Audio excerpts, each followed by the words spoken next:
Voici une première capsule pour te parler des probabilités. Cette capsule abordera certains rappels et définitions que tu as vus l'année dernière en première secondaire. Pour bien suivre, je t'invite à prendre tes notes de cours puisque nous allons compléter les pages 7 à 9.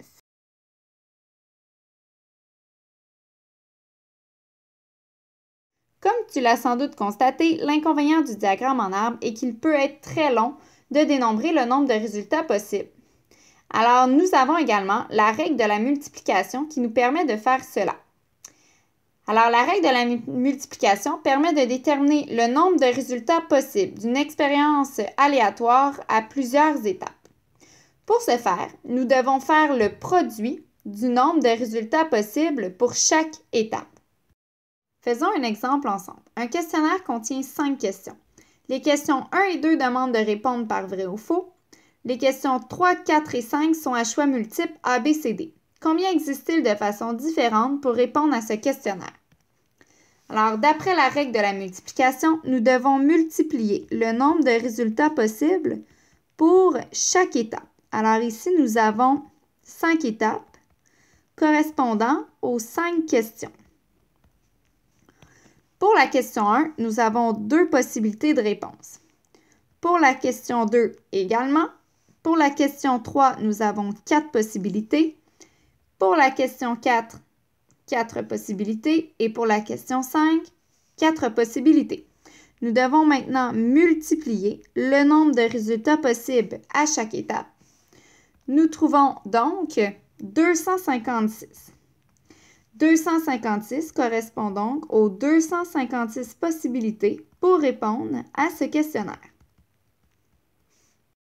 C'est maintenant à ton tour d'essayer la règle de la multiplication en répondant aux questions B et C.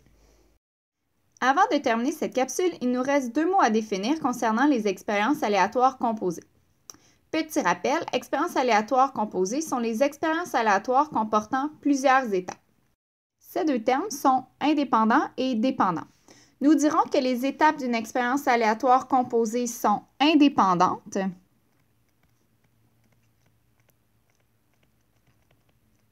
si les résultats d'une étape n'influencent pas ceux des autres étapes. Par exemple, lorsque nous lançons un dé à 2 reprises, ces 2 étapes sont des étapes indépendantes puisque le premier lancer du dé n'influence pas les résultats du deuxième lancer du dé.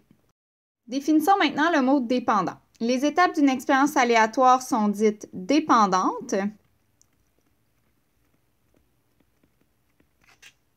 si les résultats d'une étape influencent ceux des autres étapes. Allons-y avec un exemple. Piger une carte, ne pas la remettre et en piger une autre. Nous dirons que les étapes de cette expérience aléatoire sont dépendantes puisque la pige de la première carte influence la pige de la deuxième carte. En effet, puisque nous ne remettons pas la première carte dans le paquet, il nous est impossible de piger cette carte à nouveau. La deuxième pige est donc influencée par la première. À ton tour de compléter les exercices suivants.